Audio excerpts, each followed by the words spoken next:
So that's it right there.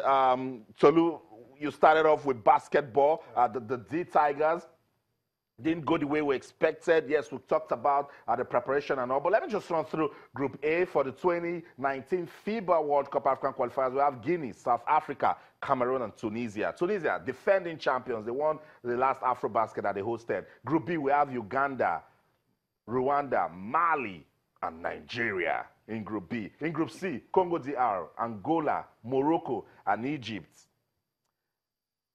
In Group D, there's Senegal, Mozambique, Cote d'Ivoire, and Central African Republic. It's the African qualifiers for the 2019 FIBA World Cup. The African qualifiers right there. We told you how it will be played. February the 28th is Nigeria traveling to Uganda for the first leg. And then they will host Rwanda back here home. I think it's just Mali, maybe Mali that will give them some problems. They will travel to Mali to play that first leg, and the return leg will also be played. June the 28th, Uganda will come to Nigeria. We are used to seeing this in football.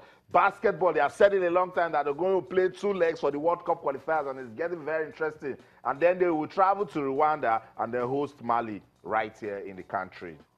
It's all about the 2019 FIBA World Cup. Let's talk about that Group B for Nigeria. Do you have any worries? No, not at all. We expect 3 teams to qualify from each of the groups. And I don't see Nigeria finishing below the top 3 in that group. I think the real worry should be Mali and Rwanda. They are strong basketballing nations. But, hey, we are unapologetically runners-up in the last AfroBasket, and we won 2 years ago. So, hey, we have a culture. We have something that looks like a culture already. We are beginning to look like a nation to be reckoned with. So we shouldn't have trouble here. Requiring 3 teams to qualify from each group, going into the next phase where the top 2 will qualify.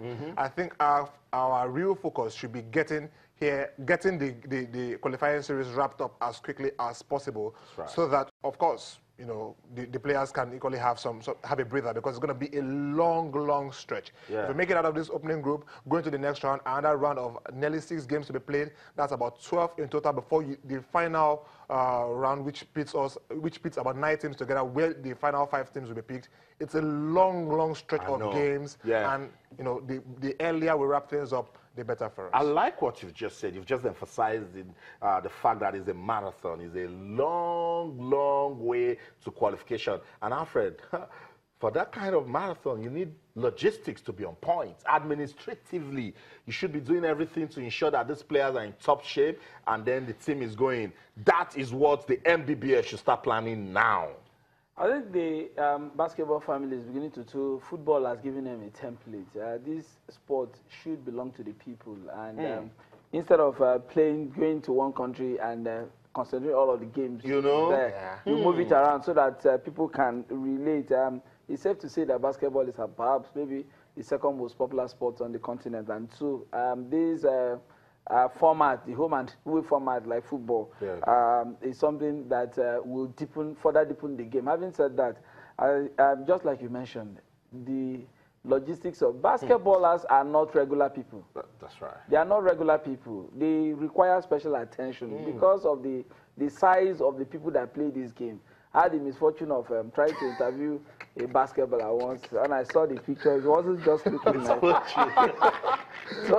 It wasn't looking nice. So these are people of special needs, as it were. So when it comes to planning for logistics, ensuring that these guys travel in style and in comfort, and ensuring that they get there to give their ultimate best, that's what we have to really work hard at.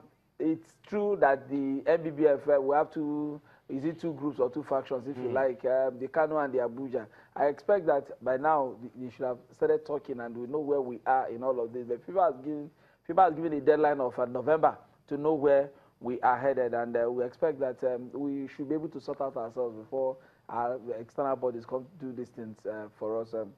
We said that these guys are good to go, given how we persecuted the last FIBA Africa competition. And the good thing for us is, just imagine a scenario where you have a team to go for a competition. You've won the competition, you want to defend it. All of a sudden, they say all the players in that team are ineligible. Get new players to come play. And these ones went that far. The advantage that we have now is that we have a very, very large pool of players to pick from. And I mean, it's not saying that that basketball culture, because a lot of these guys play their basketball in the U.S. and all of them, you know, have passed through the system. So it's safe to say that when it's called our basketball culture is safe as it is now. And the last competition gave players in the local scene opportunities, development to play. So the pool now is big. You have you're spoiled. It's like say the coach is spoiled for choice. Because you win a tournament in 2015, and then you came back 2 years after. New set of players. New set of players, and then you dazzled. You showed all the quality that, you know, even a player from the team was MVP. Yeah. You know, that tells you that yes, the talent secured. Administration. That's what worries me. Look, like Alfred said rightly, what we need now is for the factions, the Kano and Abuja factions to look. Basketball in Nigeria is at an all-time high. That's right. We nearly held both titles at the same time. Nearly, we're so close. And from what the ladies said when they were in Mali for the AfroBasket, they were well taken care of. That's right. You know, their camp allowances were paid in time. I'm not sure the guys suffered a different fate. I think they equally enjoyed the same fate, and it kept them motivated, kept them doing the right things. Look, it looked like what is going on in the BBF was an advantage in disguise for the players because it worked in their good. But that is not how we want it to remain. That's right. We want a resolution. Yeah. A resolution is a way forward. The guys need to think about the future of basketball in Nigeria and for these players going forward to keep things safe. I totally agree with Alfred and Tolu.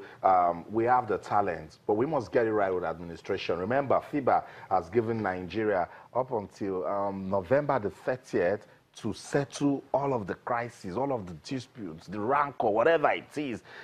For the interest of the people that love basketball, let everything be fine. And we've just told you that the qualifiers for the 2019 FIBA World Cup will start in November this year. So November, very crucial for basketball in Nigeria. And what the analysts have said is that they love what they are saying with basketball. We must sustain the momentum. In Sports Tonight on Channels Television, we're giving a look to the 2019 FIBA World Cup. The qualifiers are here before us. Nigeria, we play in Group B alongside Uganda, Rwanda, and Mali. And this guy says, look, no problem. We're going to qualify to the next round. We'll go on a quick break now. When we come back, we'll go to Ghana. Hopefully, we'll be speaking to Super Eagles coach Salisu Yusuf. Can they beat Ghana on Sunday? $1 million question. We'll find out when we come back.